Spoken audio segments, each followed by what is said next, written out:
Hola, ¿qué tal? ¿Cómo están? Muy buenas noches. Bienvenidos a nuestro capítulo número 20 de Sala de Espera de Cardiac and Vascular.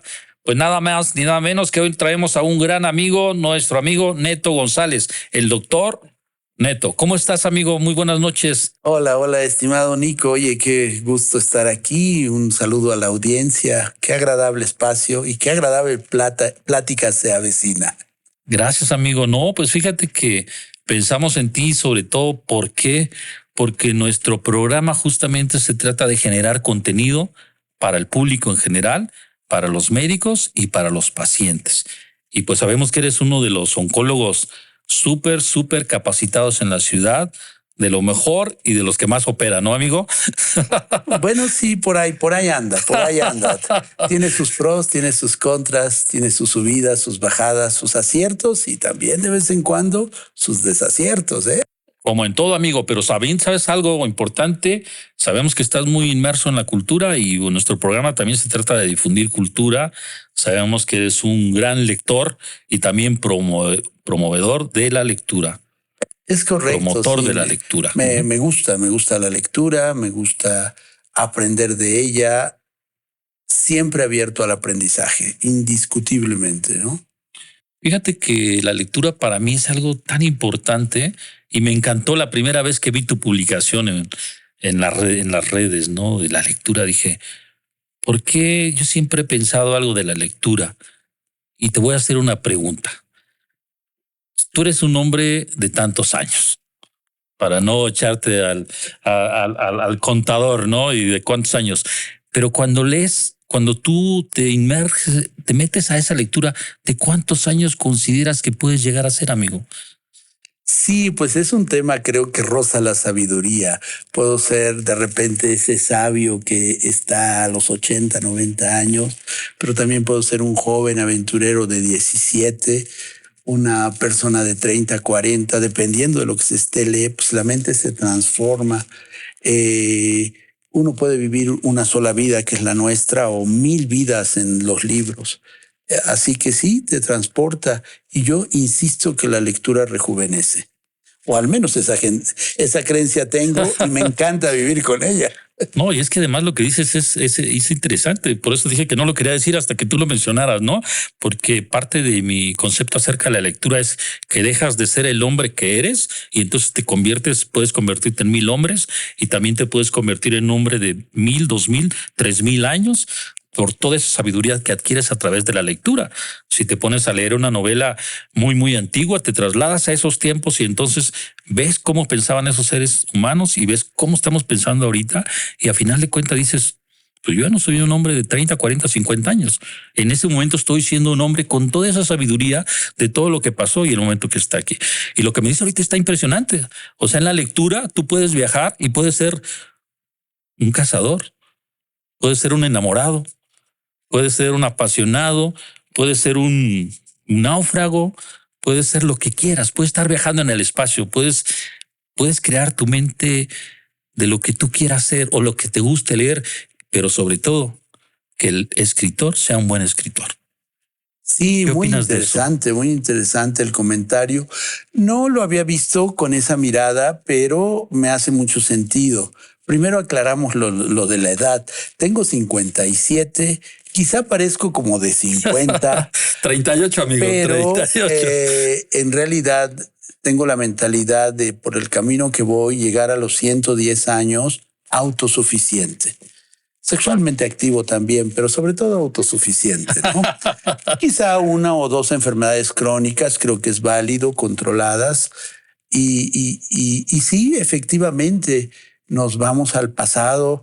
Los libros nos llevan a otra dimensión, a otra época. El cerebro construye y reconstruye escenas de la historia. Me gusta mucho la historia de México. Hemos leído también el tema prehispánico, la conquista, la colonia, todo ha sido. Y realmente, mira, me acuerdo ahorita de un libro que 3 veces lo he leído y lo acabo de terminar porque en un club de lectura se sugirió para leer y es el libro de Enrique Serna, Ángeles del Abismo. Y lo traigo al espacio porque efectivamente, haciendo eco de tu comentario, yo leo Ángeles del Abismo situado en el siglo XVII, cuando todavía había mucho arraigo de las creencias politeístas de las personas y el catolicismo estaba permeando en la colonia, pero se heredaban, o sea, los ancestros creían, era un politeísmo y a escondidas lo hacían porque era castigado por la Santa Inquisición, este tipo de prácticas. Entonces, por ahí habla de esa parte de unos enamorados, una mujer católica con un jovencito inicialmente católico y luego politeísta. Nos sitúa en esa época, hay una persecución de la Santa Inquisición, se puede vivenciar lo que era la parte de los colonizadores, de los españoles, de los criollos, pero también la cultura indígena, cómo se van fusionando, y verdaderamente es transportarte y estar ahí viviendo eso. Es emocionante e insisto, sí, ¿por qué no? Te va dando toques de sabiduría porque empiezas a conocer el mundo a través de los siglos y particularidades. Entonces, pues sí, la invitación a que los jóvenes, pienso yo, tienen que hacer dos cosas indispensablemente: leer y jugar ajedrez. Que sí, jugar ajedrez te ayuda pues a planear la estrategia, ¿no? También, y a tener enfrente un competidor sanamente y estarlo viendo a los ojos y qué está haciendo, ¿no? Y le voy a poner esta jugada para ver el que hace. Y es interesante. El ajedrez, yo recuerdo cuando estuve en la universidad, tuve la oportunidad de estar en un internado y hacíamos competencias de ajedrez y parte de la disciplina era la lectura. O sea, teníamos que leer tres cosas indispensablemente: el periódico todos los días, una novela y política. Continuamente teníamos que estar leyendo esas cosas. Entonces, de repente, y aparte tu carrera, o sea, la preparatoria, si estabas en preparatoria, o la universidad, a lo que estuvieras yendo. Entonces, te empiezas a dar cuenta, pues, quiénes son los gobernadores, quiénes son los políticos que están en ese momento, lecturas, o sea, recuerden ese tiempo, pues las clásicas, ¿no? De prepa, Periquillo Sarmiento, todas, ¿no? Todas las que son clásicas, tanto de historia universal o historia mexicana y algo también de revolución y todo, ¿no? De pues de algo que te manda una cultura, ¿no? Y te genera un pensamiento. Pero a mí me gustaba mucho porque te ibas a estructuras diferentes, ¿no? Me acuerdo de un libro que amo que se llama Cómo el hombre llegó a ser gigante. O sea, ese libro lo amo, lo leí en esa época y hablaba cómo en todas las escalas de la naturaleza los seres vivos casi siempre viven en una franja y no hay forma de salirse. O sea, de acuerdo a las condiciones climatológicas, todos los que viven en el bosque, en una, no sé, una ardilla sube al árbol, baja y todo, pero no puede rebasar ciertas escalas. Entonces el libro dice cómo, obviamente es un libro que te dice los orígenes de la vida diferente del ser humano, ¿no? Y te dice cómo el ser humano en ese tiempo se creó a través del mono, ¿no? Y cómo así se logró bajar de las copas de los árboles, salió de esa estructura y se bajó hasta el piso y le costó trabajo para enderezarse. O sea, pero lo que ahí decían es que el ser humano era el único ser viviente que tenía la capacidad, de acuerdo a este autor, de adaptarse a cualquier estructura. Y ahora que voy en un avión digo, efectivamente, acá tenemos temperaturas muy bajas y efectivamente ese libro sigue siendo vigente en mi mente, ¿no? Me ha enseñado que el ser humano se puede adaptar. Ahora tienes presurización en un avión, tienes aire acondicionado, vas a cierta temperatura y puedes ir tranquilamente leyendo, tomando un vaso de agua, un vino. Entonces el humano tiene esa capacidad de viajar. Y luego pienso, no, el único lugar donde no hemos rebasado, pues es al mar, ¿no? Hay estructuras donde no podemos llegar, pero yo creo que con los advenimientos de los avances tecnológicos algún día podremos estar ahí. Pero creo que la lectura definitivamente te edifica. Y qué interesante saber, pues, quiénes son tus gobernantes. Sí, cómo no. Sí, yo también tuve la oportunidad de leer el libro de, si no me equivoco, Iván Ilich, Cómo el hombre llegó a ser gigante, que además es de un soviético en aquella época, ¿no? Sí, claro. Podríamos decir un ruso, pero en realidad un soviético. Y sí, esos libros de evolución a mí me marcaron mucho. Eso me da pie para saltar a otro tema, pero antes, sí estoy de acuerdo que el tema evolutivo es súper apasionante. No, a mí me hace despertar a la nueva escuela, a la nueva educación. Ahora lo comento. Eh, Se trata de lo siguiente. Yo tengo una pregunta que suelo hacer a maestros, a conocidos, quizá te la hago a ti, pero más que hacértela para que la contestes es para reflexionarla. Estamos hablando de educación escolar, conste. ¿Cuál es el propósito de tener un joven desde los 4 años, como en el preescolar, hasta los 18 promedio, que es el tercero de bachiller? ¿Cuál sería el propósito de tenerlo ahí? Alrededor de 15,000 horas de clases más las tareas. Y esta pregunta que me parece muy natural, si yo fuera el secretario de salud de este estado o del país, diría, ¿y cuál es el propósito de tener a esta juventud aquí? Pongámosle un propósito. Y ahí lo enlazo con el tema evolutivo. Finalmente el ser humano va evolucionando y la evolución más importante pues es la de las combinaciones y crecimientos dendríticos, que la evolución mental, en pocas palabras, es la que va rapidísimo y todo esto. Entonces, yo digo, pues creo que uno de los propósitos es, aquí ya nació, bueno, pues vamos a evolucionarlo hacia lo que el ser humano idealmente es. ¿Y qué? Entonces yo propongo, tengo un libro que estoy escribiendo que se llama Mi Ideología, que le mostremos, le enseñemos, pongamos a disposición toda la creación del ser humano, digamos, en un marco ético. Todo lo que ha creado.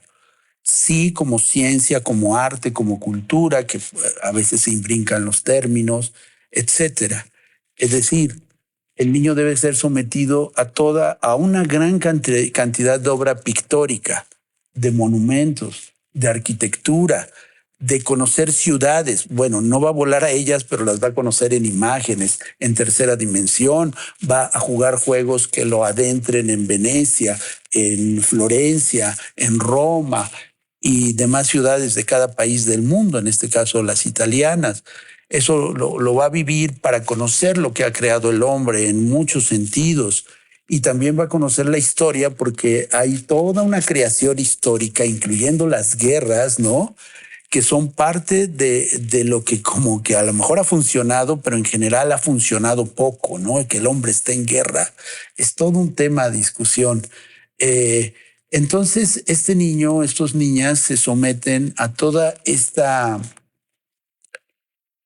creación del ser humano. Yo me imagino un joven desde, no sé, desde primaria, secundaria, yendo a la consulta de cardiología, a la consulta de otras especialidades de la medicina general, pero también yendo con el arquitecto, yendo con el comunicólogo, yendo con el filósofo, para que vea parte de esa creación se le está ofreciendo, porque paralelamente con eso a, vamos descubriendo los talentos de él, las inclinaciones de estos individuos, ¿no? Y si creemos en las 12 inteligencias hoy día que postuló Gardner, inicialmente 8, ahora 12, nos damos cuenta que como que todas las inteligencias, que son decenas o centenas, se pueden resumir en 12, ¿no? Bueno, ¿cuál de esas 12, en resumen, son las que más destacan de este niño que ha sido sometiendo a todos los instrumentos musicales, a toda la música que se escucha en el mundo? Es imposible escucharla, pero digo, a una gran cantidad, ¿no? A ver, niños, cierren sus ojos y escuchen esto. Y todos los días le sometes al menos a una pieza musical de cualquier índole para ver lo que despierta en él. Le estás ofreciendo lo que la evolución ha generado en un resumen de 15,000 horas, que es el promedio de horas que se va a la escuela. Y también todos los deportes creados, ¿no? Es decir, todo ese ofrecimiento y vas a obtener sus talentos más poderosos conforme él va a decir, oye, es un as para el fútbol, es una lumbrera para la lectura, es una lumbrera para la poesía, para filosofar, para la arquitectura, para las artes plásticas. Eso se ve desde los 3, 5, 10 años de edad. Ya la orientación vocacional es toda la historia que va a vivir el niño, y entonces resulta que este niño tiene 10 en inteligencia verbal lingüística, 8 en la matemática, 4 en la artística. ¿Qué va a ser? Seguramente escritor, seguramente traductor, lector, algo semejante a eso, porque su inteligencia la está explotando. Comunicólogo quizá, ¿no? La está explotando en ese sentido, locutor de radio, va a dirigir un podcast, qué sé yo, pero aparte tiene 8 en deportes y lo que más le gusta es la natación, pues también va a nadar. Y a lo mejor hasta compite, quién sabe, ¿no? Entonces, el propósito es a esta juventud, y con esto termino este primer fragmento de mi perorata, que es ofrecerle toda la creación del ser humano dentro de un marco ético, y a partir de ahí y paralelamente ver los talentos donde andan, porque, y solo pongo un ejemplo para terminar, porque puede tener 12 años y dominar perfectamente la biología humana, la anatomía, es decir, tener un interés tan grande y tan genuino por eso, que a ver, pues este niño, pues ya que pase de una vez a la carrera de medicina, ¿qué pretendemos tenerlo acá? Claro, paralelamente él estudiará la carrera y verá otras cosas que se siguen viendo en el ambiente. Tendrá que seguir escuchando música, sometiéndose al tema cultural, deportivo, etcétera, ¿no? Pero ya empezará su carrera. No hay nada que lo detenga. Lo estás mandando a donde él va a ser feliz, como para qué retrasarle 6 años ese espacio, ¿no? Y si es una lumbrera para las matemáticas, pues a los 11 años ya estará en la facultad de matemáticas, o como para qué esperar, ¿no? Es un poquito el sentido de cómo buscarle sentido a estos seres humanos, pero creo que no hay mucho que ofrecer hoy día. Políticamente hablando, no hay como, ¿qué te vamos a ofrecer, no? Una escuela cuadrada, semiaburrida, obligatoria. Oye, pero es que a mí no me gustan las matemáticas. Ya le experimentaron y no le cuadra. Y solo va a usar 10, si acaso, cuentas el resto de su vida. Solo 10. Sumar, restar, multiplicar, dividir y otras 6. Y que eso no lo pudo aprender como en unos 5 horas. ¿Para qué darle 1 hora el resto de su vida de matemáticas? Es el gran absurdo la escuela desde mi punto de vista, y me paso a traer a la noruega, a la coreana, a la japonesa, a todas, ¿no? Claro, cada una tiene también distinciones que hay que tomar, como los japoneses que los mandas, y bueno, que desde niños son los que ordenan su propia escuela, hacen el aseo de su escuela. Bueno, eso es cultural y me parece genial retomarlo, ¿no? Es cuanto.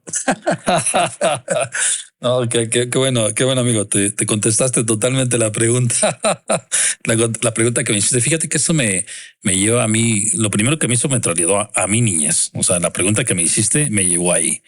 Y yo recuerdo en la escuela, yo decía, ¿para qué ir a la escuela? O sea, mi escuela en mi tierra natal, que es Michoacán, estaba un pueblo pequeño y mi escuela primaria estaba a 1 cuadra, a media cuadra para ser exacto. Y decía, ¿para qué voy a la escuela? Sí. ¿Qué gano ahí? No, pues yo prefiero andar jugando, prefiero andar en el campo, prefiero andar en el cerro, montando los árboles, etcétera, etcétera, que me encantaba. Pero sin embargo, sí me gustaba ir. O sea, sabía que tenía que ir y me gustaba.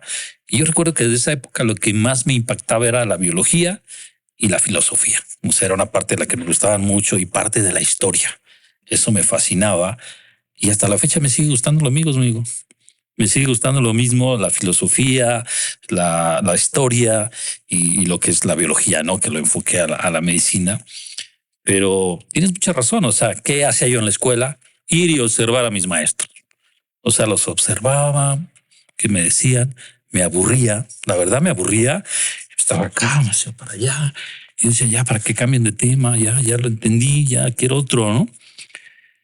Después tuve la oportunidad de cambiar de ciudad, o sea, de pueblo pequeño me fui a la ciudad de Morelia y ahí fue la primera transformación que tuve, ¿no? Porque a pesar de que es una ciudad muy pequeña, pues el léxico es diferente, ¿no?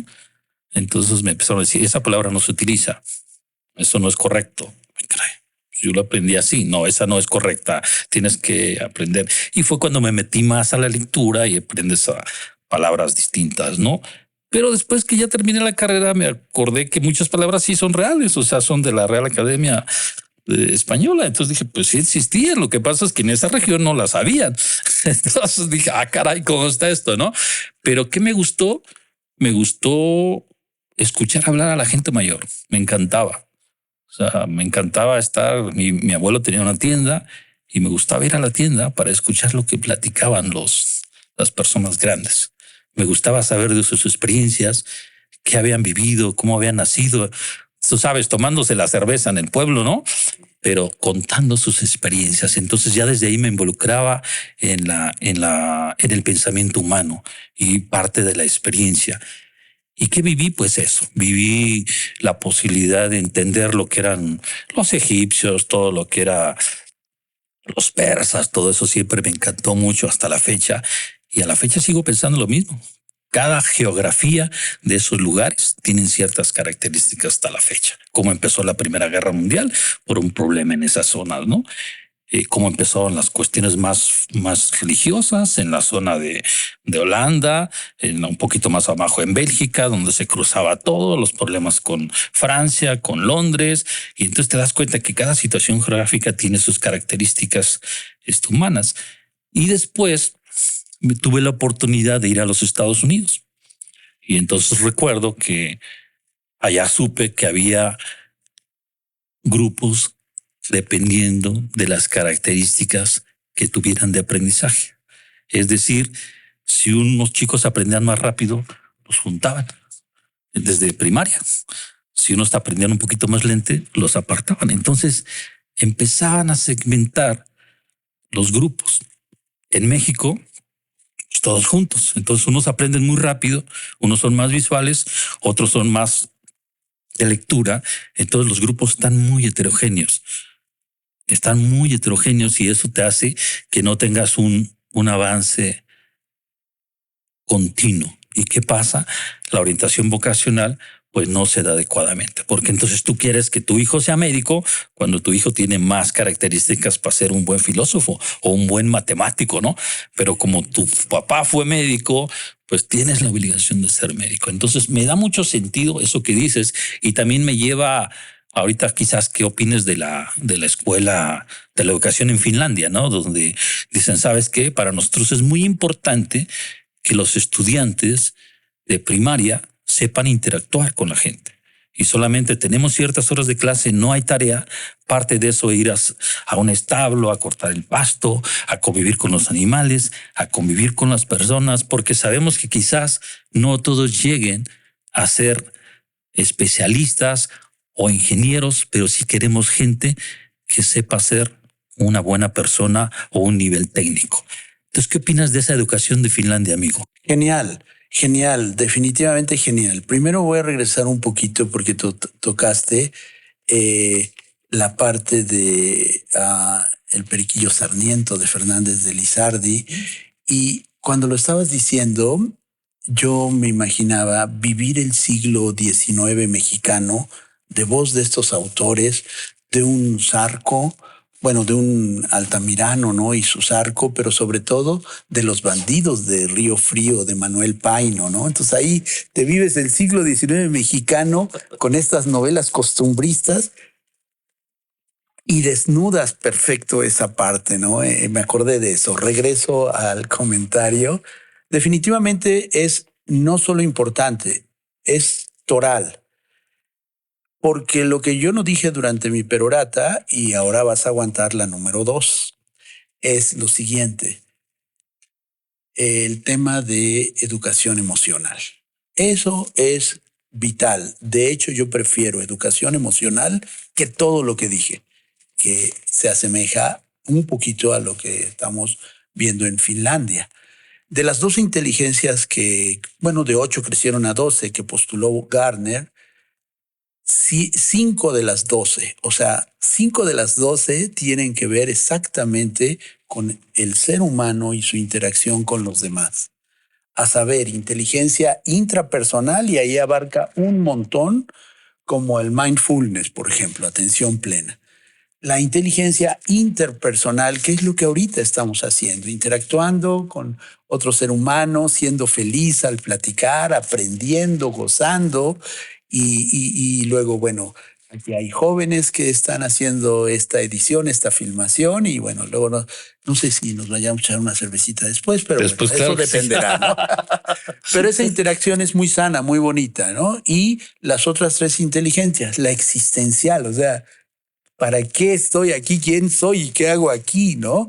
Y la inteligencia, por supuesto, emocional, que no es más que el diseño y descubrimiento. No es la creación, es lo que armó Goleman, ¿no? Daniel Goleman, y lo llamó inteligencia emocional.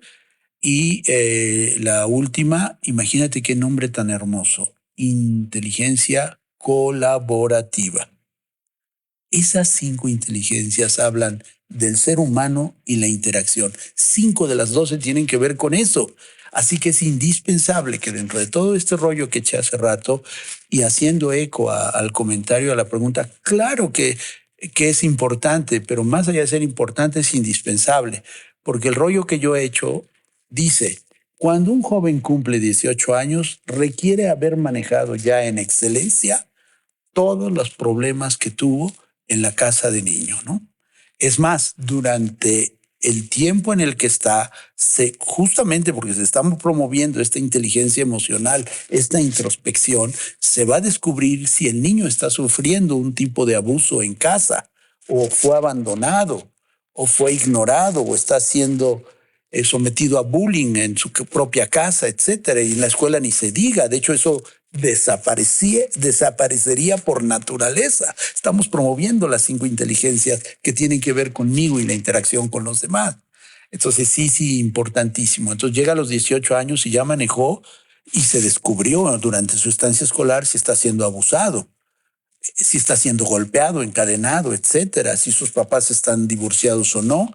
Y todo eso lo manejará tanto la escuela como la propia sociedad a través de las políticas gubernamentales que van más allá de los niños, porque aquí es más importante las políticas gubernamentales de educación emocional dirigirlas a los papás y a los maestros que a los niños, porque al final los que crean el contexto somos los adultos. Entonces, si yo creo un contexto de un padre que está manejando en excelencia sus diferencias con su pareja, sus abusos que tiene con ella y con otros, con sus propios hijos, si lo está manejando en excelencia, va a crear un contexto donde el niño pues va a caer en más blandito. Así que la respuesta es, claro que es extraordinario esto que están haciendo ahí y eso es parte de lo que indispensablemente hay que hacer por la educación en niños y por supuesto en adultos. Excelente. Pues fascinante tu libro. ¿Como para cuándo más o menos estará listo ese libro? No, yo le tiro un año todavía. Un año, ok. Luego, sí. Fíjate que eso es parte de lo que requerimos hacer en nuestra nación, en México, porque, bueno, cuando hemos tenido la oportunidad de niños, que ahora es muy fácil viajar por inteligencia, pues a través de las computadoras, navegar y ver otra parte de lo que es el mundo, que fuera parte de tu pregunta que me hiciste, ¿qué es lo importante en esas? ¿Cuántas horas dijiste? ¿15,000 horas o cuántas? Y en esas 15,000 horas, ¿qué es importante para mí, para un niño? Pues es conocer el mundo. Conocer el mundo y conocer el mundo. A lo mejor no tienes el recurso para ir a, no sé, a un Río de Janeiro, para ir a Argentina, para ir a las montañas rocosas. A lo mejor no tienes para ir a Himalaya, no tienes, pero sí tienes toda la información en internet, tienes toda la información en la cual puedes identificar qué tipo de gente. Yo casi siempre que voy a visitar una ciudad, siempre veo cuándo se fundó, cómo se generó, qué tipo de población vive, si hubo migración, si no migraron, si por qué se fundaron ahí, por ejemplo, un lugar, ¿no? Por ejemplo, San Antonio, Texas. ¿Cómo fue que se establecieron ahí? ¿Quién se estableció? ¿Cuáles fueron los monjes o la corriente? Que casi todo tiene que ver con religión, ¿no? ¿Cómo fue que se establecieron ahí? Ah, pues porque había un río y entonces ahí se establecieron. O sea, siempre me gusta saber qué tipo de población es, porque más o menos eso va a definir a esa población que está ahí. Entonces, eso es lo que tiene que hacer un joven, un niño a un joven, descubrir todo eso y saber qué le gusta, porque de repente, repito, queremos que el niño forzosamente quiera hacer algo. forzosamente quiere hacer algo que tú quieres, pero no le dejas que se desenvuelva para que el niño haga lo que realmente desea hacer o lo que le llama la atención. Y eso me lleva a otra cosa. Montessori. ¿Qué opinas de Montessori, amigo? No, pues también es extraordinario. Ella misma se impuso a todo el sistema hegemónico que había en aquel entonces en las escuelas y propuso una nueva dinámica para enseñar a los niños, darle la libertad de aprender, de en su medio crear. Yo creo que parte de la creación escolar sigue siendo líder la escuela Montessori. Ella misma tiene una biografía súper apasionante de todas las vicisitudes a lo largo de la historia y todos los rechazos por el tipo de escuela disruptiva para su época e incluso sigue siendo disruptiva para la época actual. Y definitivamente, si todo fuera Montessori, íbamos un paso adelante, ¿no? Ok. Sí, yo tuve la oportunidad de tener a mis hijas un tiempo en Montessori. Me pareció fascinante cómo lo hacían. Y fíjate que aquí viene una pregunta también relacionada a eso que decías de si ya es bueno para ser filósofo, pues que se vaya de una vez a la escuela de filosofía y letras, o si es bueno para la medicina, pues que se enfoque ya a la medicina. Yo tuve la oportunidad de que mis padres me metieron muy joven a la primaria y me metieron porque mi primo ya tenía que entrar y entonces querían un acompañante, ¿no? Y entonces yo tenía 5 años y ya estaba en primaria y así todos mis compañeros me rebasaban de edad, de altura y no fue fácil. Yo viví esa parte que tú dices, ¿no? De pues tenerte que defender ante esa situación. Y después recuerdo que mi primo, si me estás escuchando, primo, perdón, pero mi primo no pasó al siguiente grado y me fui solo, ¿no? Entonces dije, oh, me mandaron para que lo acompañara y entonces él por alguna razón no, siempre hay una razón, pero no pudo pasar al siguiente grado y de ahí me fui solo, amigo. Así fue hasta la preparatoria y parte de la universidad. Y en la universidad dije alto, hasta aquí. Porque yo tenía 16 años y ya estaba en la facultad de medicina. O sea, porque me fui muy rápido. Y acuérdate que antes la preparatoria solamente eran 2 años, no era de 3 años. Entonces, bien joven y ya estaba en la universidad. Entonces dije, no, ya, a ver, alto. Y entonces suspendí 2 años, que fue cuando me fui a vivir a los Estados Unidos. Y cuando regresé con una mentalidad totalmente diferente y dije, ahora sí. Y entonces empecé a encontrar gente más o menos de mi edad, me identifiqué más. Entonces, ¿qué opinas de que antes realmente se era profesionista más temprano? Ahora que ya pasan tantos años, incrementaron un año de preparatoria. Obviamente que mi caso fue diferente porque estaba desfasado en edad, pero ¿qué opinas de que ahora eres profesionista un poquito más grande? Porque también me han dicho, es que hay que madurar un poquito. He encontrado a las personas que dicen, requiere que madure un poquito más para que sea un buen profesionista. ¿Qué piensas de eso, amigo? Cada individuo tiene su manera y sus formas. Si estamos hablando de una escuela con una nueva dimensión en la educación donde lo emocional se está manejando en excelencia, pues al final va a ser una elección de las personas. Si a un niño empezamos a trabajarlo desde muy niño, va a llegar un punto en el que él va a decir, oye, me encanta la medicina y ya me quiero ir porque las calificaciones me dan para eso, y va a ser de ser una decisión muy personal. Si lo hacemos ahorita tal cual están las cosas, quizás sea un poquito caótico, porque llego sin educación emocional, me pueden someter a bullying. Un niño más pequeño pues se lo traen entre ceja y ceja porque no hay educación emocional en esa escuela. Pero si hablamos de toda una revolución en esa parte escolástica, pues definitivamente es una elección muy personal de él, platicada con sus papás, con sus maestros, porque cuando llega a la carrera, pues oye, tiene 13 años y ya llegó a la facultad de veterinaria. Está perfecto, ¿no? Porque todos ahí tienen una inteligencia emocional colaborativa. Oye, vente, mira, lo van a cuidar, lo van a contener, porque así es el ideal. Ahorita podría ser un caos y me los van a bulear y todo. Es un proceso poco a poco. Y claro, también hay niños que su madurez te sorprende, ¿no? Ahí tienes bueno, solo como ejemplo, mi hija, ¿no? Que desde los 15 años tú querías hablar de ella de feminismo y yo mejor me quedaba callado aunque a nivel cultural me permitía explorar un poco temas de feminismo, pero esta niña, quién sabe dónde sacaba información, y pues yo mejor la escuchaba porque no tenía ni siquiera el punto de discusión. Te doblegaba rápidamente con sus argumentos de eso y otras cosas, ¿no? Entonces, ella era la que hacía el bullying, ¿no?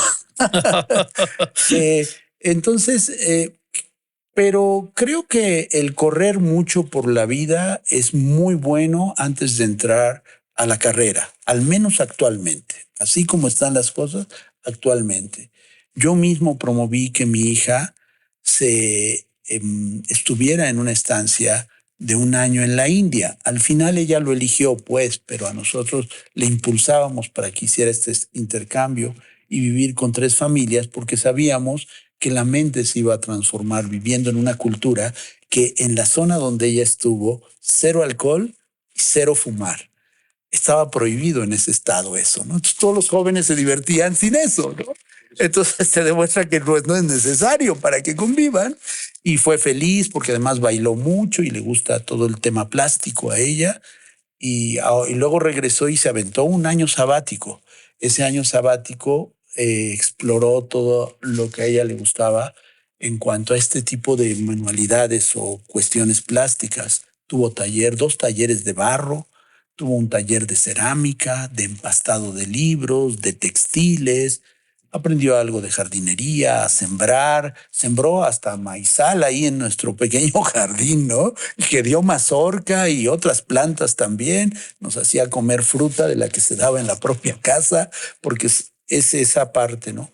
Y ya después decidió irse a estudiar medicina finalmente, pero en su exploración buscó una beca y se fue nada menos, y tú tocaste la ciudad en tu comentario, a la Universidad Federal de Río de Janeiro, y ahí está estudiando medicina ahorita, de ese tamaño. Aprendió portugués, al final tiene ahí como 4 idiomas en su haber, y aprendió portugués y se buscó una beca y está en la Universidad de Río, que además fusiona, son 100 alumnos por año los que admiten, o sea, nada más échate esa, no por semestre, 100 alumnos, ¿no? Entonces sus compañeros suelen ser más grandes porque llevan 1 intento, 2 intentos, 3 intentos y solo son 100. Y bueno, ella como privilegiada extranjera que concursa y gana una beca, pues está ahí y está explorando, pero tiene 19 años o va para los 20, por ahí anda y está, pues, gobernándose a sí misma. Pero ahí viene esa parte. Fue muy importante la salida al extranjero por un año y, y su mente enfocada también estuvo en caballos, en el tema de coaching con caballos, una modalidad muy bonita porque también le gusta esa parte, esa inteligencia naturalista la tiene a flor de piel, ¿no? Y al final estudia medicina porque descubrió que la medicina era un oficio. Y dije, esto me gusta, es un Ok. buen oficio. Y lo que nunca había hecho, nunca había destacado como un estudiante de leer y exámenes, ¿no? Repudió la escuela toda su existencia, toda su existencia. Y ahora tú le hablas y dice, papá, estoy estudiando, ¿no? Voy a estudiar ahorita. Todavía me quedan unas horas para estudiar y ahora solo habla de estudiar, estudiar, estudiar. Porque también hubo una transformación. Dijo, ok, esto me gusta, pero pues veo las exigencias de esta universidad y ahí está ahora. Fin de la plática de mi hija. Perfecto, ¿no? Excelente, porque tuvo la oportunidad de explorar todas esas áreas, ¿no? De esas 15,000 horas que hablabas y de conocer el mundo, de lo que yo te comentaba también, y ya no en una situación de libros o de un video, sino de ir a vivir a la India. Creo que vi por ahí cuando andabas en la India. Así que es. Fuimos a Ajá. alcanzarla y estuvimos unos 3 semanas con ella, Sí, ¿no? recuerdo que hace Sí, poco que estuviste por sí, allá. sí. Y entonces eso es algo muy interesante porque fue a conocer otra cultura, fue a descubrir que la vida no es sola como se acostumbra en su ciudad, ¿no? Que es Puebla, de a lo mejor tener que ir a un lugar, bailar y tomar. Qué interesante esa parte. Y de ahí me viene otra pregunta, mi querido Neto. ¿Qué pasa con tu hija? Ahora se va a Río de Janeiro y si se queda allá, ¿qué pasa con México? Pues ella tiene el punto de ser una ciudadana del mundo, o sea, como que a su mente dice, no, Ok. pero ella comenta que va a regresar, le gusta México y quiere estar acá y ya, así de simple. Dice eso ahorita, veremos cuando ella se gradúe y todo eso. No tengo idea de lo que va a pasar, pero me fascina su vida, ¿no? Me fascina su vida. Ahora va a venir en diciembre. Hagamos la promesa de hacer una tertulia, a ver qué nos chismea. Claro, sí, interesantísimo. ¿No? Interesante. En diciembre podemos hacer algo con jóvenes. Te traemos aquí a jóvenes y podemos hablar de eso, que es tan importante también para... ¿Por qué es importante nosotros como médicos hablar de esas cosas?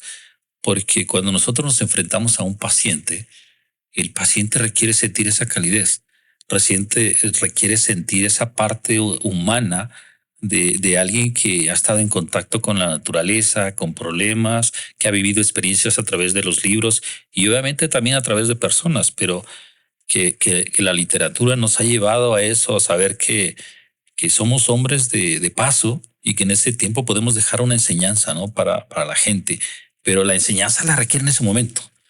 Un paciente con cáncer, un paciente que llega ahí, que lo vas a someter a una cirugía y que aparte tiene el corazón grande y que dices, hable al tórnico para que lo revise y le haga un eco, ¿no?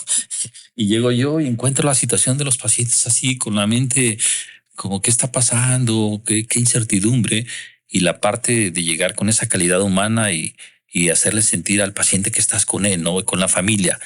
O sea, cómo todo eso, toda esa antesala de tu vida puede aterrizar en esa parte. Y tu hija, creo que con toda esta experiencia que tuvo, al final de cuentas se decidió y ahora, como dices, se la pasa estudiando y ahora va a poder sentir esa parte con los caballos, ¿no? Que estuvo de sentir, conectarse. He visto otros jóvenes que son mis pacientes y también practican esa parte de equinoterapia, le llaman también, y cómo dicen que es tan hermoso conectarse con un caballo, ¿no? Entonces tienen la oportunidad de conectarse con la naturaleza, con seres vivos, y creo que va a ser un excelente médico para, sobre todo para la atención al paciente. ¿Cómo vives tú esa experiencia con los pacientes de cáncer, amigo? Es una experiencia, efectivamente. Hay que tener claras algunas cosas cuando yo médico estoy con un paciente. Y fíjate algo que me parece muy importante, educativo. Yo tuve una mala psicología, mala clase de psicología médica en la Facultad de Medicina. Llevé un libro que sigo pensando lo mismo hasta hoy, Psicología Médica de Ramón de la Fuente. Eh, Creo que es un libro que yo no le vi ningún sentido. Había tantas cosas tan extraordinarias en la carrera para aprender, un año perdido, porque otro tema es cómo están las facultades de medicina, las escuelas de medicina. Eso lo dejamos para otro Para punto. otro. Entonces creo que el punto de, a ver, yo creo el contexto. Esa es una cuestión importantísima cuando yo soy médico y estoy con un paciente. ¿Qué contexto voy a crear con el paciente? Un contexto de confianza, un contexto de contención. Y otra manera de decirlo es, ¿quién voy a ser para esta persona? ¿No? Si yo tengo claro eso y lo he venido trabajando años y años, entonces la consulta se convierte en un espacio muy bonito para la interacción con el paciente y la familia, de convivencia entre un equipo que le atiende, porque suelo consultar en el medio privado, mínimo hay 2 personas adentro y ahora generalmente 3 o 4, pero mínimo 2, porque yo tengo, digamos, 3 médicos adjuntos para hacer historias clínicas, para hacer recetas, para hacer búsquedas, ver el protocolo, para que yo pueda gozar de una conexión plena con la familia y crear el contexto. Entonces, mi hija vivió esto en varias ocasiones en el consultorio. Y creo que eso es de lo que más le inclinó a tomar la decisión de que en medicina se podrían crear ambientes muy bonitos y favorables de trabajo, porque el equipo, pues, chanceamos también con el paciente, nos reímos, eh, después que no está el paciente, desayunamos, convivimos, se hacen bromas, es una bonita convivencia. Y volvemos al punto, ¿quién crea el contexto? Bueno, el contexto lo crean todos, pero si todos asumimos que yo lo estoy creando y tú dices yo lo creo y queremos crear un contexto de cordialidad sin decírnoslo, es lo que está resultando en este momento, ¿no? de entendimiento, de aprendizaje, de respeto, etcétera, ¿no? Entonces, esa parte nosotros en el consultorio es una verdadera pasión, porque además el tema de inteligencia emocional me gusta mucho y lo he trabajado bastante bien. No en balde me eché los 4 congresos internacionales de psicología que ha habido en Puebla, ¿no? Y hemos ido aprendiendo muchas cosas, desde coaching transformacional, coaching ontológico, los staff, los talleres de abundancia, de familia, el Samurai Game, materializa. Hay muchos talleres de desarrollo humano, comunicación no violenta, que incluso lo recibimos de un padre, un taller muy bonito, etcétera, ¿no? Entonces todo eso me ha ido preparando para estar frente a un paciente y cosas que se viven ahí es conectarme con él. Es decir, tú me importas y yo estoy aquí a tu servicio. Esa es de las cosas que reverberan en mi mente cuando estoy con él. Te voy a apoyar, voy a agregar valor a tu vida. Son pensamientos que tomamos acción y a eso hacemos, tomamos acción. A veces es doctor, pero nosotros no tenemos ni dinero para operarnos, ¿no? Bueno, eso no va a ser un impedimento, ¿no? Ya lo platicaremos. Entonces tengo un personal administrativo que lo platica y que va a la última consecuencia y el personal administrativo dice, doctor, no tienen. Bueno, pues lo operamos gratis y ya, pues ¿cuál es el problema, no? Eso es raro, pero a veces hacemos cirugías muy económicas, adecuadas a lo que el paciente puede, ¿no? Entonces, pero eso es parte de la inteligencia emocional, de que el paciente se sienta apoyado, se siente contenido, se siente respaldado. Y es muy común que en el consultorio, después de un espacio, cuando yo noto que está en el punto de quiebre, porque el paciente entra y viene triste, viene apesadumbrado, ahí viene, ¿no? Y ya lo leemos desde el principio, ¿no? Y entonces ya sabemos que hay que crear una catarsis en la consulta y así lo hacemos. La pregunta detonante es, doctor, ¿por qué me dio esto? ¿Por qué a mí? Y entonces yo apelo mucho, aunque no siempre tengamos la certeza de que así sea, al tema emocional, ¿no? ¿Qué ocurrió? Que tú detestas esta parte de tu cuerpo. Generalmente en tumores del hueco pélvico esa pregunta es así. Y entonces cambia la fisonomía del paciente y le digo, ok, me vas a revelar algunas cosas que jamás le has contado a nadie. De tu familia, quién quieres que se quede y de mi equipo, quién quieres que se quede. Lo que sí te pido es que se tiene que quedar una mujer, si es que es mujer, ¿no? Que se salga toda mi familia y van para afuera, ¿no? A veces quiere que se quede mamá. Yo creo ese contexto y le digo, ahora sí, dinos, ¿qué ocurrió? Y hacen revelaciones, sobre todo de tocamientos, de que la abuela siempre le martilló, que esa era una cosa mala en los seres humanos, cosas así vamos descubriendo. Esto no es que sea psicólogo, pero es un tema también relacionado con la filosofía. La psicología no es más que una rama de la filosofía y entramos de lleno a ese tema. La paciente termina llorando, termina haciendo su catarsis, quieres hablar con papá y el papá puede estar afuera, ¿no? O quieres que él, un médico mío, funcione como papá y tú le vas a decir lo que nunca le has dicho.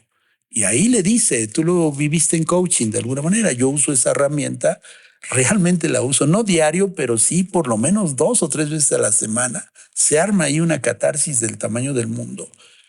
Pero lo más importante es que cuando el paciente sale del consultorio, va con la frente alto, con una esperanza, con una sensación de que está volviendo a nacer. Y a mí me es muy importante eso porque psicológicamente, introspectivamente, está habiendo una transformación en el interior de él. Y claro, a partir de ahí, con la psicóloga, con el psicólogo. Es decir, requiere continuidad esto. Y ya lleva la instrucción. Apenas llegues con el psicólogo, dile que quieres trabajar esto. Así directo, quiero trabajar esta situación que viví en la infancia. Directo, o sea, entonces ya van con una instrucción muy precisa y bueno, pues ya también ya van con el especialista en esto y todo, nada más que yo sí provoco eso, sí los provoco, porque sé que después de una catarsis van a salir bastante mucho más tranquilos, con ganas de vivir, porque a veces llegan con cánceres que no les van a hacer nada. Cáncer de tiroides pequeño, un cáncer cervicouterino pequeño, un cáncer de mama pequeño. Sé que no les va a hacer nada, pero vienen derrotados, ¿no? Con algo que... Entonces todo eso se trabaja. A mí me emociona mucho trabajar eso. La mitad de la consulta es lo técnico y la otra mitad es lo emocional. Ya contesté con eso. Perfecto, La ¿no? mitad es lo emocional. Es interesante porque, bueno, mencionábamos de cuántas cirugías hace Neto, ¿no? Cuántas cirugías hace el doctor Ernesto González al año. Y creo que eso muchas veces yo he encontrado compañeros que dicen, estoy aquí, no tengo pacientes. Entonces, lo he reflexionado mucho, cómo es que el paciente llega a ti o tú llegas al paciente. Y siempre ha sido parte de mi filosofía de que ahí hay pacientes para todos, pero quizás tú mismo te estás cerrando esa posibilidad de darle al paciente algo que él requiere. Porque el hecho de decirle tienes un cáncer y se lo manejas de una manera catastrófica, pues creo que el paciente no lo va a tomar con muy buen gusto. Y también ya había escuchado eso, fíjate, de que dependiendo de las emociones eran las zonas de cáncer, hablando ya místicamente, porque sea de mama, porque sea de colon. Y ahora que lo escucho de ti, y me encanta cómo haces la parte esta de la consulta, porque me ha tocado algunas veces también decirle, ¿quieres que salga tu mamá? Y pues ya hay el niño, ¿no? Taquicardias y todo, y es que dicen, pues, ¿sabes qué? Si uso estas sustancias, acá es diferente, ¿no? Llegan con taquicardias y que estás utilizando, y a veces se tiene que salir el papá. Nadie tiene taquicardias de aquí, ¿verdad? Solo es una pregunta. A veces se tiene que salir el papá porque resulta que sí hay mucho compromiso emocional y es mucho de eso y no se atreven a decirlo delante del padre. Se genera un ambiente ahí, se siente esa tensión o de la madre o del amigo, llegan solos con la novia, etcétera, etcétera.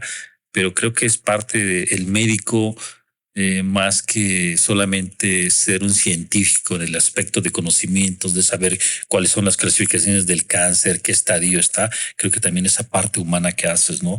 De tener tus colaboradores. Y me encantó esa parte que tú dices. Yo hace muchos años también traje colaboradores justamente para eso, para enfocarme al paciente y conectarme con él, porque en lo que estás haciendo la receta no te conectas. Entonces, en lo que está haciendo la historia clínica ya no hay esa conexión con el paciente. Requieres verlo, ver qué te está diciendo, que escucharlo sobre todo, a ver por qué vino conmigo, qué siente, qué le dolió, qué está pasando. Y esa parte de ahí salen muchas cosas muy interesantes y sobre todo para el beneficio del paciente y haces esa consulta agradable, ¿no? Entonces, para los médicos que nos estén escuchando, pues es también conectar con el paciente, es también escucharlo. Y tenemos las instituciones regulatorias que dicen tienes que tener tu historia clínica. Bueno, para eso están los chicos, ¿no? Para eso están los chicos que funcionan como colaboradores para que hagan todas esas cosas, pero es importante conectarse con el paciente. Eh, Sabemos que has participado también en coaching, que has tenido colaboración en todo eso, también una labor interesantísima. ¿Y ahora qué hay para nuestro nuevo gobierno? ¿Qué hay ahí? ¿Qué propuestas tenemos, amigo?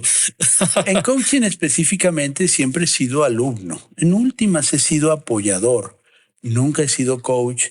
Quizá con mis pacientes lo he experimentado, un coaching individual, desde el punto de responsabilidad, desde la responsabilidad de yo inicio esto, veo dónde está el punto y que vaya a ver al psicoterapeuta. Eh, el nuevo gobierno, tengo fe y confianza en que nos va a escuchar. ¿Qué traemos nosotros de aportación? Eslóganes que queremos convertir en institutos.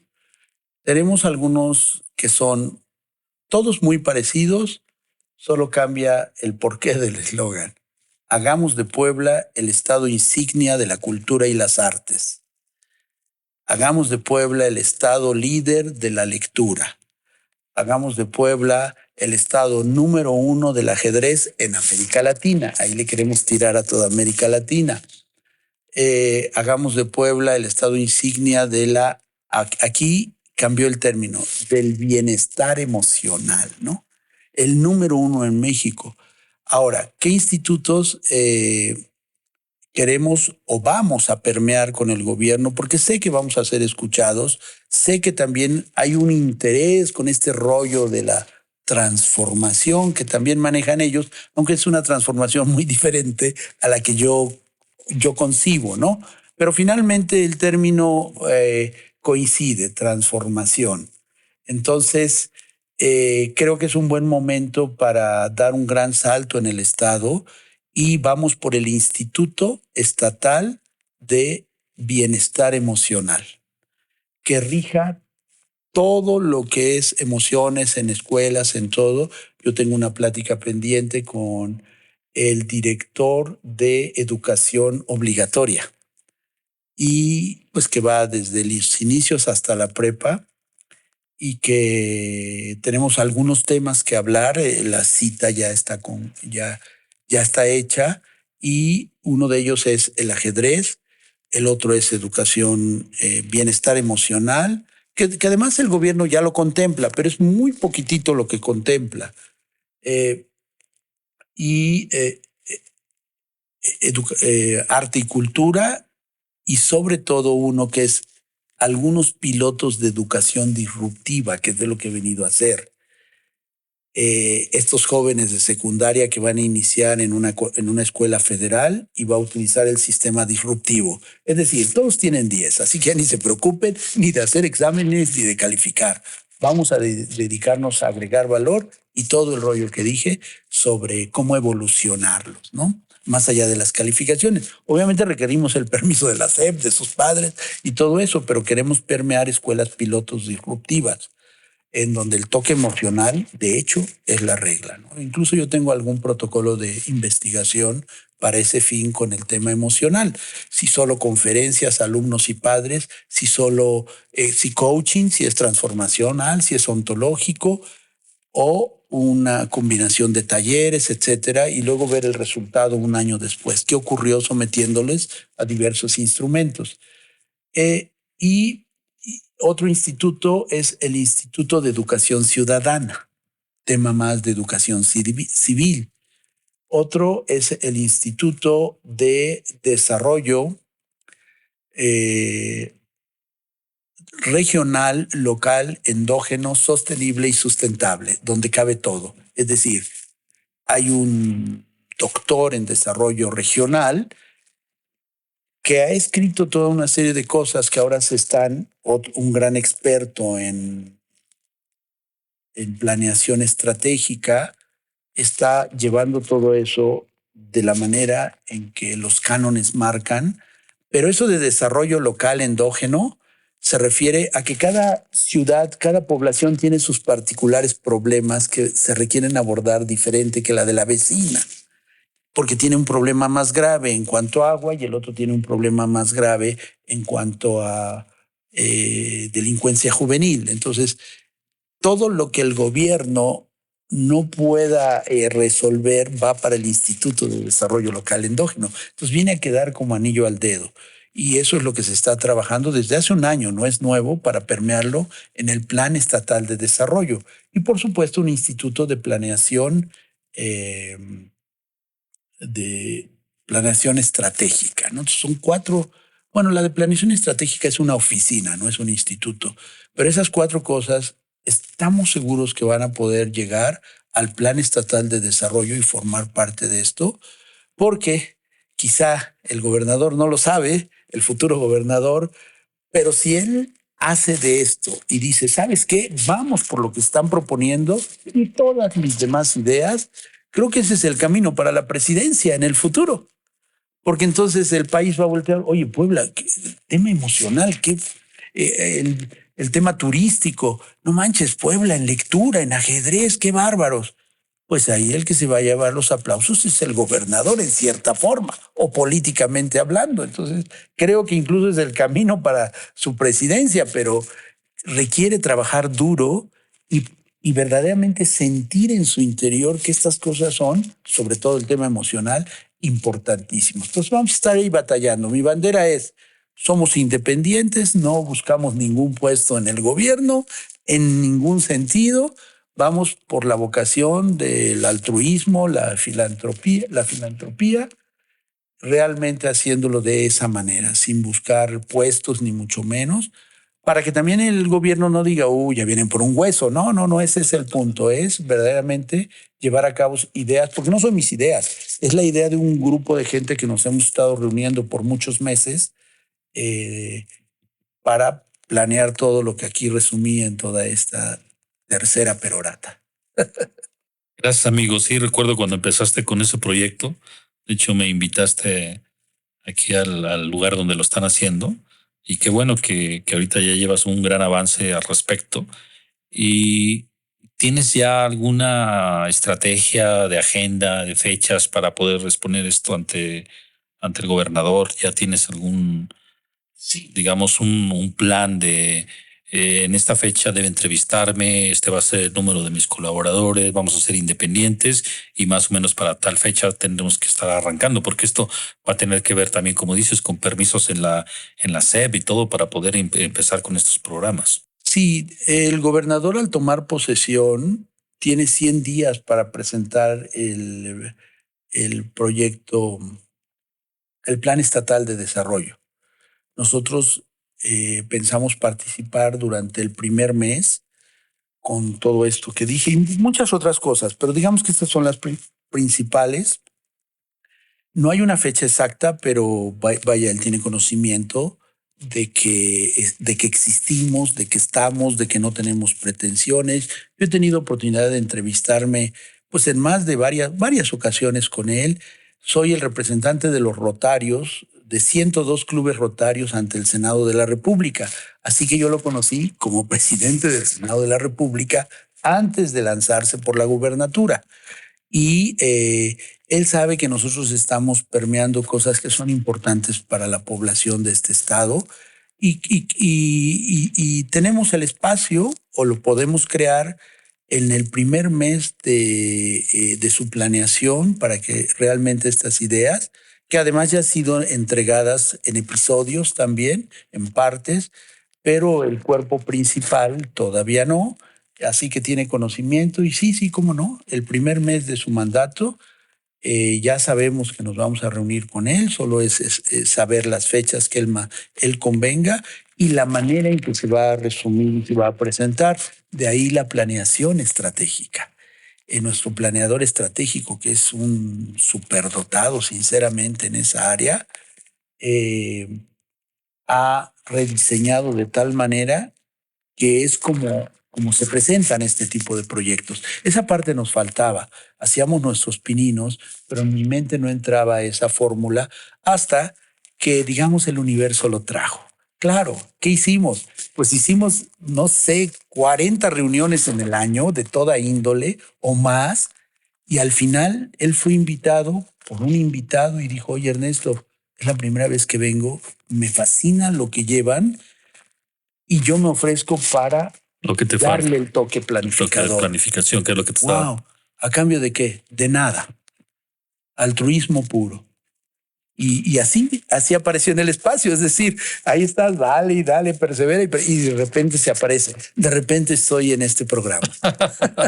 No, fíjate que hace poco pensaba, yo soy profesor de curso de cardiología en el ISSSTE en las mañanas. Participo, colaboro recibiendo la guardia de los residentes, viendo qué pacientes hay, cuál es la estrategia, qué se les va a hacer, por qué se les va a hacer, si está indicado, si no está indicado. Pero de repente he pensado, ¿y por qué mejor no estoy con mis niños llevándolos a la escuela, no? Los pequeños. Y hemos pensado, aquí en el programa lo hemos mencionado, tenemos el deseo de que el gobernador nos acepte una entrevista justamente para decir, señor gobernador, ¿cuál es la estrategia que tiene usted planeada para el área médica? O sea, ¿cómo vamos a fortalecer estos lugares donde, específicamente en mi área, ¿no? En la cardiología, donde no se tiene un marcapaso, que es algo muy sencillo, un electrocardiógrafo que no se tiene y que de repente llegan aquí los pacientes, pues vengo de tal población para no mencionar ningún en específico y no sabían que tenía un infarto, pensaban que era una neumonía y llegó aquí, tomó un electrocardiograma y era un infarto, ¿no? Y se perdieron tiempos muy valiosos cuando un electrocardiograma es muy corto. Entonces, para mí es desarrollar un programa donde podamos educar quizás a distancia a los médicos que están ahí locales en la lectura de un electrocardiograma y que con la conexión que tenemos ya con el área de infarto se pueda trasladar rápidamente. Y no es una inversión grande económicamente. Los electrocardiogramas son muy baratos en estos tiempos, pero hay muchas poblaciones que no lo tienen.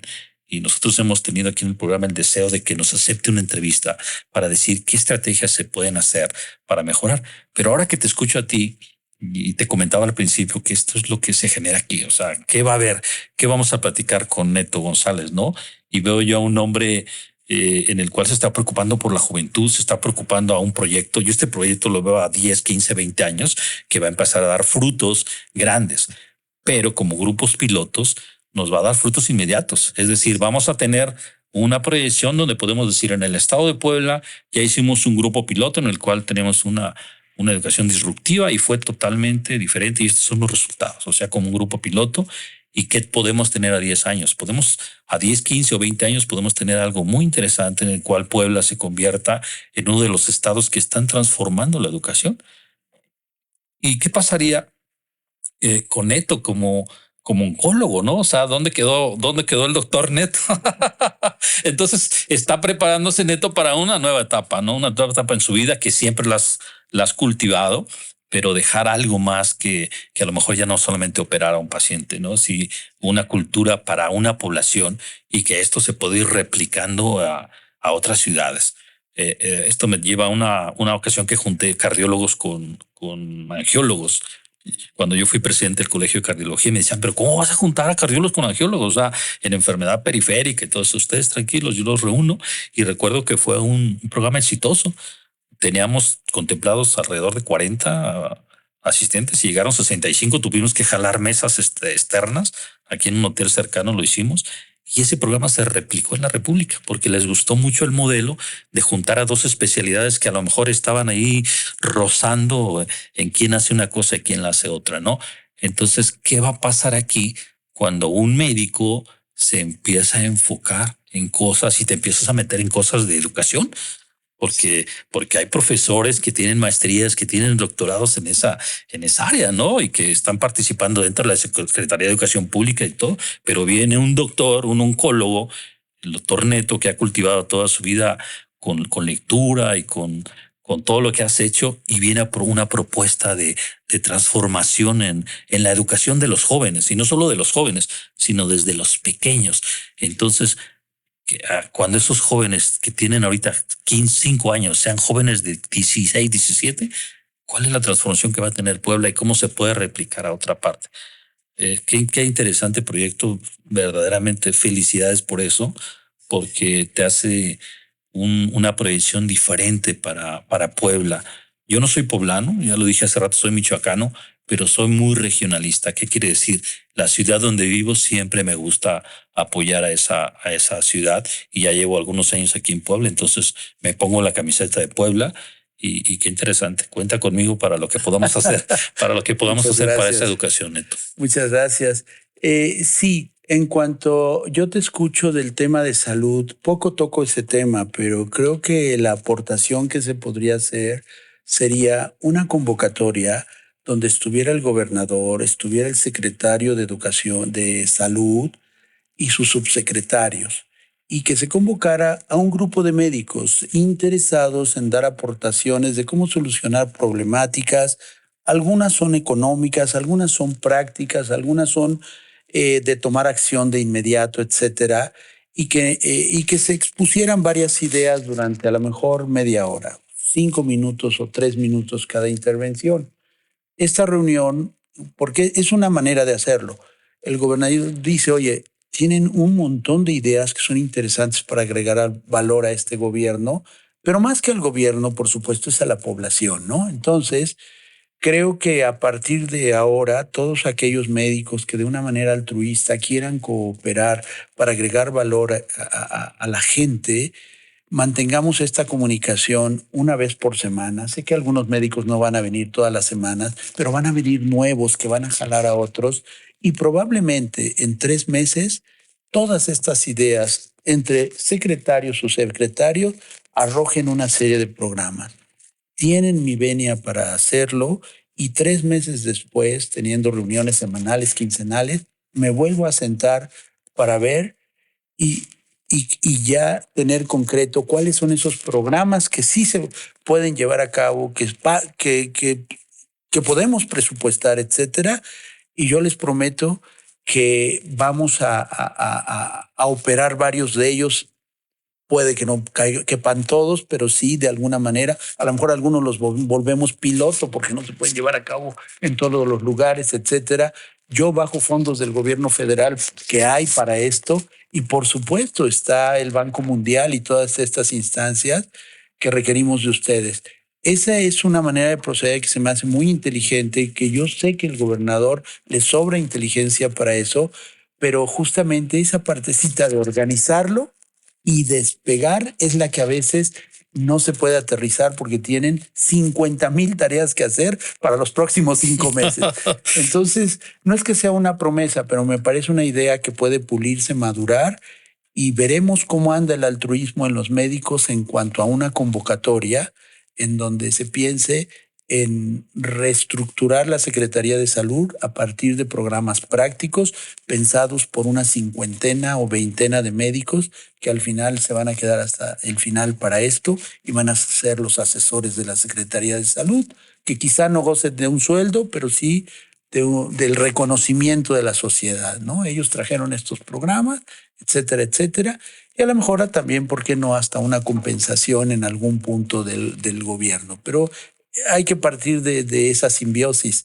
Y bueno, pues sí, yo tengo intenciones y lo dije desde el final del gobierno de Peña Nieto, quiero ser presidente de este país. O sea, sí lleva un poquito esa parte. Y yo dije, voy y calculé el tiempo, 2036. Entonces, faltan 12 años, creo, para el 2036. Y simplemente yo también prometí, pero voy a hacerlo trabajando por el bien de la sociedad. De alguna manera se van a tomar caminos, ¿no?, para esto. Y empezaron a suceder algunas cosas interesantes. Terminé yendo al Senado. Ahora mismo voy a reunión en principios de diciembre con el presidente del Senado, que es Fernández Noroña, con el presidente del Congreso, que es Monreal, ¿no? Ricardo Monreal, y llevando algunas iniciativas para ley. Es decir, voy para lo que sirven estas personalidades, el Senado y el Congreso de la Unión. No voy a pedir cosas, ¿no? En su caso, a lo mejor sí un apoyo moral, un apoyo de un telefonazo. Oigan, aquí tenemos al doctor Ernesto que tiene un montón de ideas para Puebla, están padrísimas. Ya le hicimos una cita incluso con el secretario de Educación Pública Nacional, porque creo que esto ya debe de permear ya, ¿no? Ese tipo de cosas son las que estoy buscando. El tema de ser presidente de este país es un sueño, pero es como, esa es la meta. Pero de aquí a que llegas a esa meta, van a ocurrir muchas cosas buenas, que algunas de ellas van a salir de iniciativas mías o de amigos míos que de repente tienen un programa de infarto en todo el estado y permeó perfecto y eso salvó muchas vidas y tiene a muchas familias contentas, etcétera, ¿no? Ocurren las cosas cuando tomamos acciones desde un espacio de responsabilidad, de amor por la sociedad, de engrandecimiento de una comunidad tan extraordinaria como es la mexicana. Es una combinación de razas que yo ahí sí tengo una posición un poquito racista. Creo que la raza que nació de este país es una de las más talentosas en el planeta. Trae una combinación española con los que cruzaron el estrecho de Bering, que son asiáticos, y luego aquí creció una nueva cultura que es la prehispánica y todas las derivaciones mesoamericana, pues, y luego los españoles que vinieron traen sangre de árabes porque fueron dominados muchos siglos por los árabes y también traen sangre judía y es un revoltijo de genética, pero le da, desde mi punto de vista, un talento especial al mexicano que rediseñado como es esta breve propuesta educativa, aguas por ahí, porque esto es una potencia intelectual, una potencia en cuestiones emocionales, que además es muy apapachador el mexicano. Hay mucho camino allá, pero hay tanto talento que que me da mucho gusto estar justamente en este país, ¿no? Con una combinación de razas extraordinarias y con talentos. Levantas una piedra y sale corriendo un talento. Esa es la verdad, ¿no? Totalmente de acuerdo. Bueno, por cuestiones de tiempo y de ya ahora sí que ya se nos terminó. Creo que podemos agendar un nuevo podcast, un nuevo espacio, Neto. Y qué bueno, ojalá que veamos ahí a Neto permeando en la República algún día, ¿no? Es decir, Neto estuvo con nosotros. Nosotros somos un programa totalmente educativo y también con fines de, pues obviamente de capacitar a la población, a los médicos. La invitación está para los médicos específicamente. Yo me comprometo a lo cardiológico, no me quisiera comprometer a lo ginecológico, otros temas, pero me comprometo a juntar un grupo de cardiólogos y diseñar un programa para proponérselo a nuestro gobernador sin buscar un puesto en el gobierno. No nos interesa tener un puesto en el gobierno por ahora.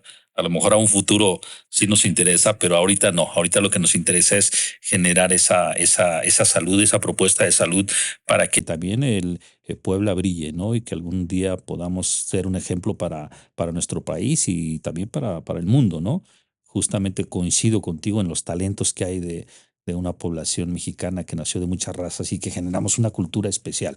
El mexicano tiene su cultura y es una mezcla de muchas razas. Pues me encantaría que le dieras un minuto a nuestra población, un mensaje final, Neto, y también que nos dijeras para ti qué significa. Nuestro eslogan es Helping People for a Better Life. ¿Qué opinas de eso, amigo? No, pues es un eslogan muy, muy bonito, ¿no? El apoyar, el pararse por otros, definitivamente es un quehacer humano, inteligencia colaborativa, ¿no? Tiene que ver con esa parte.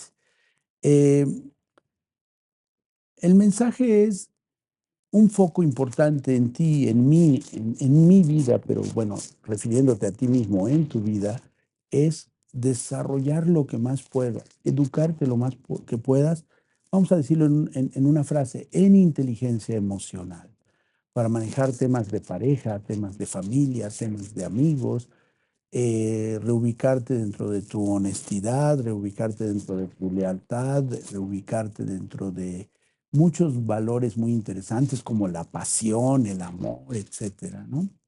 Una segunda parte, lee. Ponte una meta de lectura. Creo que algo razonable son 12 libros al año, uno por mes, y de esos, uno al menos requiere ser de educación emocional. Por ahí también la superación personal le puedes llamar así, pero hay que leerlo y hay que practicarlo, hay que tomar acción. Una más es vive y explora todo lo que es cultura y arte, definitivamente, y transmítelo a tus gentes, ¿no? Anímalas a ir a eventos, ir al teatro y escuchar conciertos, todo eso. Promueve el ajedrez, apréndelo a jugar, ahora se puede aprender en línea y jugar en línea y aprende a través de ese sistema las neuronas se interconectan de una manera impresionante, es uno de los juegos o actividades que más incrementa el crecimiento dendrítico, también la lectura. Y finalmente, apoya, mira, lo voy a decir con estas palabras, apoya de alguna manera al propio gobierno a hacer las cosas bien. No des una mordida, por ejemplo, ¿no? Eso es algo que requiere salir de tu código. Ni modo que se lleven el coche, pues ya se hizo esto, tiene sus consecuencias, etcétera. Por ahí va. Muchísimas gracias, Neto. En verdad que me ha edificado mucho esta plática contigo. Qué padre escuchar a una persona culta y creo que mi niñez se sigue replicando, ¿no? Escuchar a una persona de muchísimos años por todo lo que has leído. Les invito personalmente a todas las cosas que habló nuestro amigo Neto y eso nos va a dar una inteligencia emocional excelente, sobre todo para convivir con pues con nuestra gente, los que están a nuestro alrededor, los más cercanos y así a los que estén un poquito más distantes, pero que puedan alcanzar algo de lo que nosotros podamos aportar al mundo. Y bueno, no se pierdan este capítulo, suscríbanse al canal, denle like, compártanlo y nos vemos en nuestro próximo capítulo. Hasta la vista.